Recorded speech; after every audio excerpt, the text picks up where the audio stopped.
It's certainly true in the United States, and I believe it's probably true all across Asia as well. Of course, none of us can see into the future, so the best we can do is make educated guesses as to what lies in store for us. And as I look out into the fog that's out there ahead of us, there are some things that excite me and a few that worry me. So here's what we'll explore over the next few minutes. Books change people's lives, number one. Number two, reading seems to be on the increase. Number three, the transition from physical books to ebooks is rapid but unpredictable. Number four, there are fewer bookstores than in the past. And number five, Amazon is now the largest player in book sales. So we'll begin with number one, books change people's lives. Since I'm in the book business, as many of us are, that excites me. I hope it excites all of us. Tyndale House exists to help bring change into people's lives. Our corporate mission at Tyndale House is very simple, but let me tell you how we created our statement of corporate purpose. The year was 1979, so Tyndale House was already 17 years old. Our executive team had an annual retreat in which we planned for the year ahead. And that year we decided to spend our entire time focusing on the question, what are our corporate goals? Not just the goals for the next year, but from a larger perspective, what are our corporate goals? Now you would think that would be an easy question. After all, we had already been in business for 17 years. By this time, we had launched the Living Bible. It had become the best-selling book in America for 3 years in a row. We had sold more than 30 million copies of the Living Bible by that time. We'd become a full-line publisher of Christian trade books. We were publishing such best-selling authors as Jim Dobson, Francis Schaeffer, Ken Taylor, James Kennedy, Hannah Hurnard, Josh McDowell, Tim LaHaye. We had also expanded into wholesaling, retailing, international publishing in England and Sweden and Latin America. But therein lay the problem. We were doing too many things, and we were losing money at a number of them. We were losing focus. The company was poorly capitalized. We had operated profitably for a number of years, but we had lost money in 1977 and 78, and we were on our way toward a record loss in 1979. So we were in a crisis, and our executive team spent a week asking ourselves, why are we in business? We started by working on a series of corporate goals, and these are the 5 goals we identified during the first 4 days of deliberation. In everything that we do, we want to honor God, excel in business, sustain controlled economic growth, operate profitably, and help our employees grow. The third of those goals, to sustain controlled economic growth, was particularly pertinent. One of the problems was that we had not been controlling our growth. We were investing in non-publishing businesses, related but not directly publishing, businesses that were losing money very rapidly. And we talked long and hard about the 4th goal, to operate profitably. It seems funny to me now, but we really debated whether that was a legitimate corporate goal for a Christian company. Did we want to come right out and say that one of our goals was to operate profitably? Was that perhaps unchristian? But we finally concluded that we had to operate profitably in order to succeed as a business. And the fact is, we have operated profitably every year since 1979. So we have an unbroken string of 32 years of profitable operations. It is, in fact, one of our goals to operate profitably. In fact, we work hard to operate in such a way that we make as much money as we can, and then we have fun giving it away at the end of the year. As we approached the end of that week's deliberations, even though we had come up with this list of 5 corporate goals, we felt unsatisfied. These goals might apply to any kind of business. We might be in the furniture business and have those goals. They didn't really define who we were at the heart of our business. So we set out to create one more element, a statement of corporate purpose. After much discussion about the wording, we crafted this statement. The corporate mission or purpose of Tyndale House Publishers is to minister to the spiritual needs of people, primarily through literature consistent with biblical principles. At the end of the week, my mother, who was one of the co-founders of Tyndale House, said to me, "We haven't created anything new this week. It's just that we've never put it into words before. This describes what we've always tried to do at Tyndale House." And now, all these years later, this statement of corporate purpose and those 5 goals continue to serve us very well. We printed up this statement, the corporate purpose and the corporate goals, shared it with our entire staff, and many of us have these statements framed and hanging on our walls in our offices. It's a constant reminder of who we are and why we do what we do. We're publishers, not furniture manufacturers. And we don't publish just anything that sells. We intend to publish material that will minister to the spiritual needs of people, and material that is consistent with biblical principles. Now, within the larger world of publishing, this gives us a pretty narrow scope, but it is who we are. So, back to our 5 trends. The first is that books change people's lives. Excellent. That's why we're in business. We want to change people's lives, and for the good. And that's why Tyndale House publishes the Bible in multiple English translations and now in Spanish. And it's why we publish both fiction and nonfiction books. You see, nonfiction speaks to the head. For instance, when Dr. James Dobson writes books like Bringing Up Boys or Bringing Up Girls, he's speaking rationally to parents about their responsibilities in how to rear their children. But when Francine Rivers writes a novel like Her Mother's Hope or Her Daughter's Dream, she's speaking directly to the reader's heart. She's sharing a vision for how relationships between parents and children can be made better, and she does it through a story. So we want to communicate truth both through nonfiction and through fiction. But one of the challenges that we as publishers face is that we usually don't get much feedback from our readers. We want to know, have we been successful in our efforts to change people's lives? But for the most part, we really don't know. So it's encouraging when we get a letter or an email that tells how a reader's life has been affected by our books. I'd like to share with you a few stories that have come across my desk in recent months. First is from a 10-year-old boy in Canada who wrote to Randy Alcorn after reading the book Courageous, which is the novelized form of the movie Courageous. This young man wrote, "My name is Christian and I'm 10 years old. I love the book Courageous that you wrote.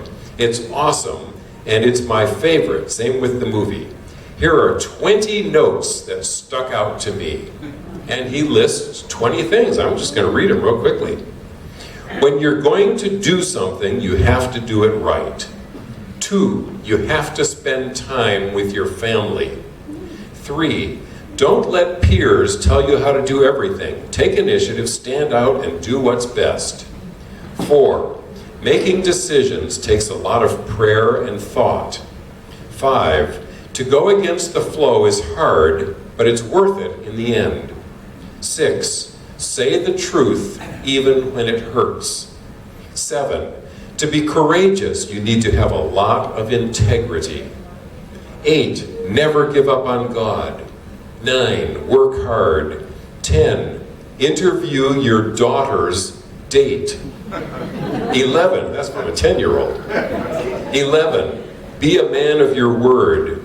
12, love your family so much that you'd be willing to die for them. 13, don't treat one family member better than others. 14, don't ignore the advice of elders. 15, be the head of the home. 16, never give up. 17, the prayers of little children are very powerful. 18, don't be lazy. 19, never give up on your children and influence them when you can. 20, never let go of the wheel, that is, be the man of your life. Do books change lives? You bet they do. Isn't that exciting? And a few months ago, I received a note from Bob Creason, U.S. President of Wycliffe Bible Translators. He said, I was reminded of the heart you have and the DNA you share with your dad as I read through some letters from our staff that we forwarded on the occasion of Tyndale's 50th anniversary. 2 of them read as follows. So this is a Wycliffe person talking. Dr. Ken Taylor's Living Bible was the first one I read as a new believer that I could understand. God spoke to me so much more clearly than ever before. I was really blessed. And another Wycliffe staff member said, this year, for my personal Bible reading time, I'm reading through a 1-year chronological Bible in the New Living Translation, and I'm being blessed day by day. I'm someone who loves to read the Bible and have read most, if not all, of the available translations at least once, but I'm finding the NLT fresh and challenging to read each day. Now, listen to this one. I received this note from one of the scholars who worked with us on the translation of the New Living Translation. Just a month or so ago, he wrote to me and said, Saturday, while I was teaching at the large Life Center church, a woman came up and told me that after many years in a church, she had finally come to see the real light of Christ and accepted him, and it was the New Living Translation that brought that light to her. She could not have been more grateful. And my friend, our Bible translator, said, wonderful to hear of such fruit from the NLT. I hope it encourages you as much as it did me. Well, it certainly did encourage me. Books change lives. But I also remind myself that books can change lives in negative ways as well. A few weeks ago, a prominent woman in American publishing died at the age of 90. Her name was Helen Gurley Brown, and she was the publisher of Cosmopolitan magazine. And back in 1962, she wrote a book called Sex and the Single Girl. That book, as much as anything, laid the foundation for the sexual revolution that swept through the world in the 1960s and 70s. And I don't think the world is a better place for it. Books change lives, and the occasional book changes entire cultures and multiple cultures.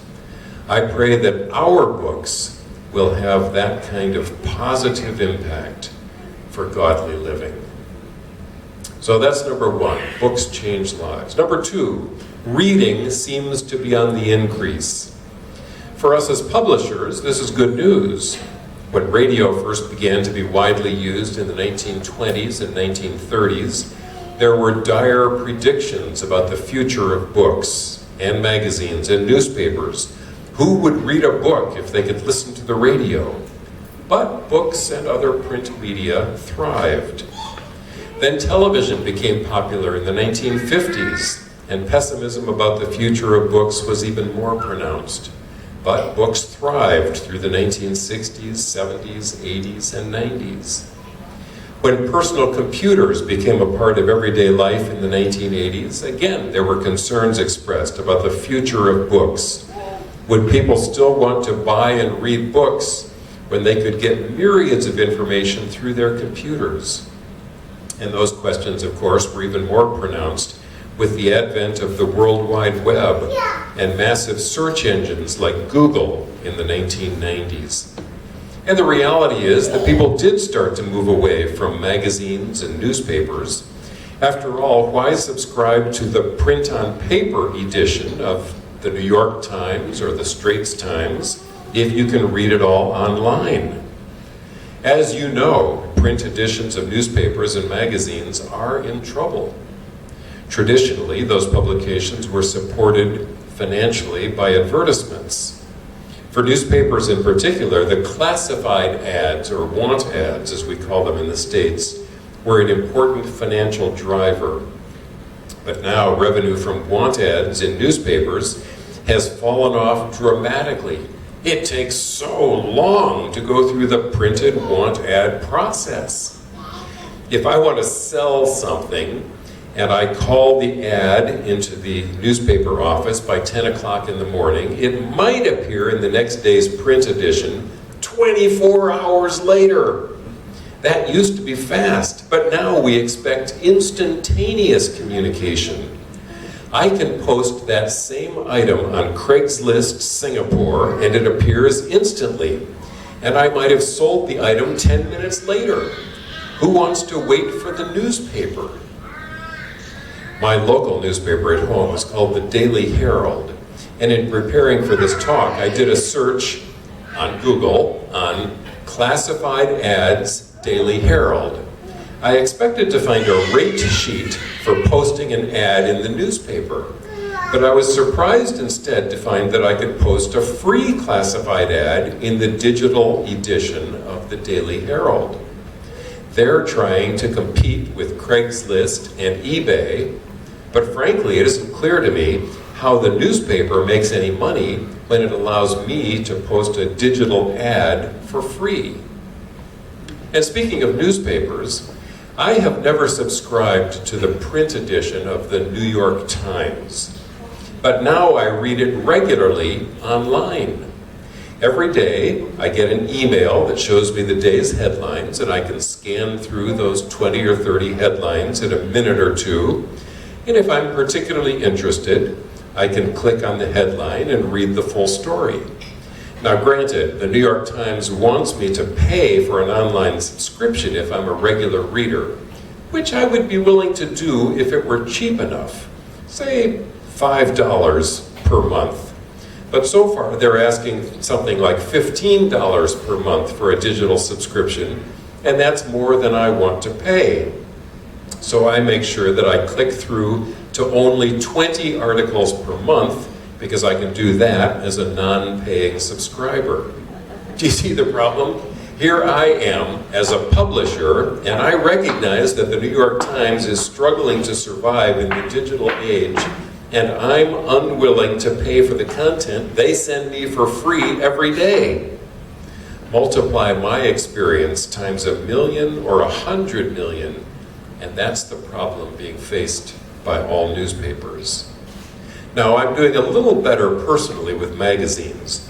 I subscribe to 3 print magazines at home, and I expect to maintain those subscriptions.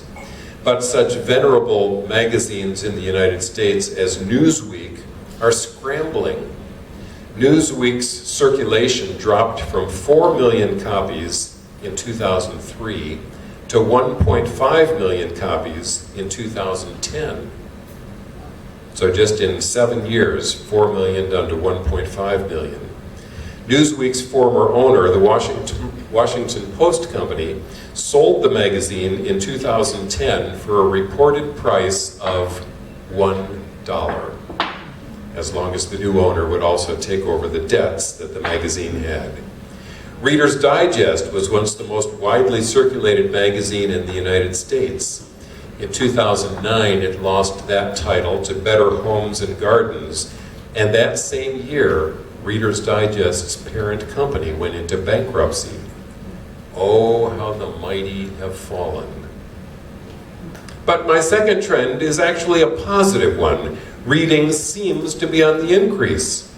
The challenge for us as publishers is that it's a different kind of reading. People are buying fewer printed newspapers and magazines and books because they're reading much of that content and more through digital editions. And I'm quick to point out that this second trend is stated somewhat tentatively. I say that reading seems to be on the increase. In reality, there are no good statistics on this subject. And if I were interviewed as an individual consumer, and if I were asked the question, do you read more magazines than you did 5 years ago? I have no idea. I subscribe to almost as many magazines now as I did 5 years ago, but I have to admit that many individual copies of Time magazine or even Christianity Today get recycled before I've had a chance to even open the cover. So, do I read more magazines now than I did 5 years ago? I don't know. My guess is that the reading of printed books has in fact decreased over the past decade. Back in 2004, the National Endowment for the Arts in the United States published a survey in which they reported a 10% decline in what they called literary readers from 1982 to 2002. So that's over 20 years. And I suspect that rate of decrease is just as high for the most recent decade.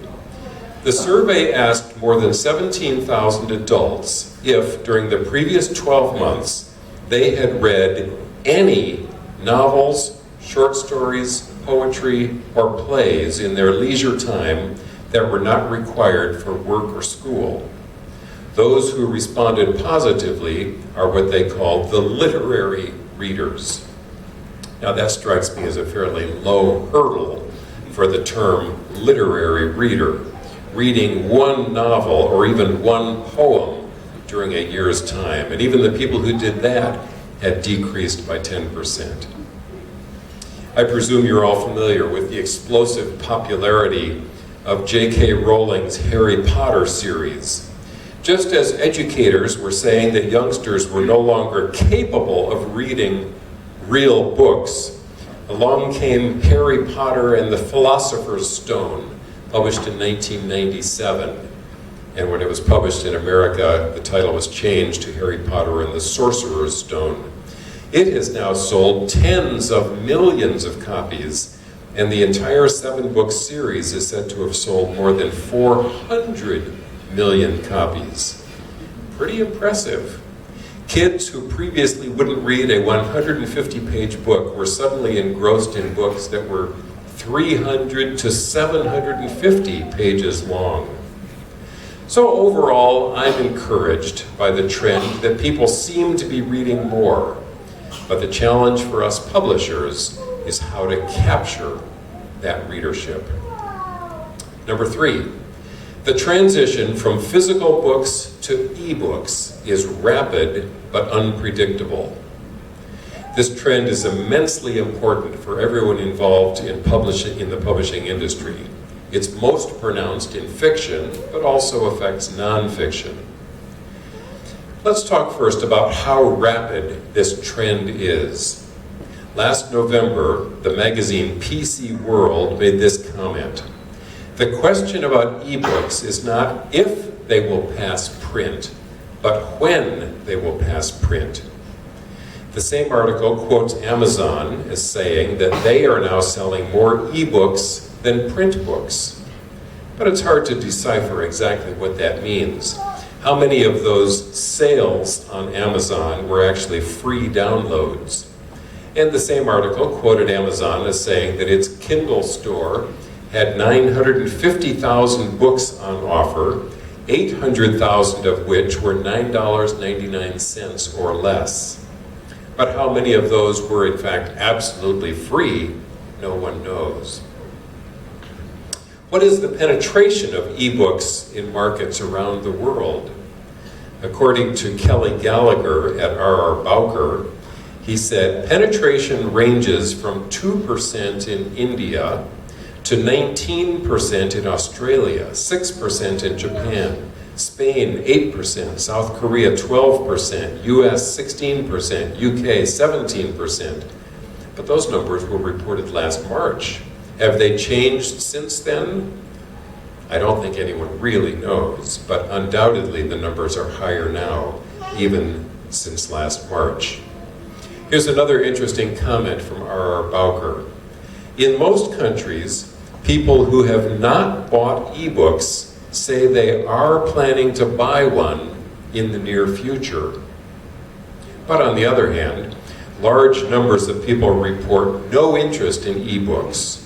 In the US, 59% said they have no interest in ebooks. Australia, 45%, Germany, 56%, UK, 52%, Japan, 72%, France, 66%. But of course, people's minds can be changed very quickly. So let me share some numbers that I am sure of. Our ebook sales experience at Tyndale House. We sold our very first ebook all the way back in 2001 when we sold copies of Chuck Colson's book, How Now Shall We Live, in Microsoft Reader format. I was surprised when I came across that little piece of information. I had forgotten that we were selling Chuck Colson's book that far back, and I don't even remember what Microsoft Reader is anymore. But ebook sales didn't really take off until Amazon released its first Kindle reader in November of 2007. Hard to believe, it was less than 5 years ago. The price for that first generation of Kindle readers was US $399. By 2011, when the fourth generation Kindle was released, the price had been reduced to $79. Ebook readers are becoming more affordable and more sophisticated all the time. In 2007, the year Amazon first released the Kindle, Tyndale's ebook revenue was $44,000, which was 0.05% of our total sales revenue. The next year, our ebook sales were 4 times as large, but still only 0.2% of our total revenue. The next year, ebook sales were 5 times higher, and now up to 1.2% of our total sales. The next year, 2010, ebook sales were again 5 times higher, and now up to 6.3% of total sales. In 2011, ebook sales doubled again for us, up to 11.7% of our total sales. Up to now, this rate of growth has been phenomenal, like this. But I really don't know what to expect for this year. So far, it looks like ebook sales have just about leveled off to a range for us of 12 to 15%. But it could continue to grow at a much more rapid pace. Another factor that's very important, but is unknown, is where the pricing of ebooks is headed. There are hundreds of thousands of ebook titles available through the Amazon Kindle store for free. And I have downloaded some of those myself. Just a few weeks ago, I downloaded the book Tarzan of the Apes for free. This happens to be the 100th year since that book by Edgar Rice Burroughs was first published, so I thought I should read it. I've never read Tarzan before. But the point is that it's out of copyright protection and Amazon offers it for free. By the way, I thoroughly enjoyed reading Tarzan.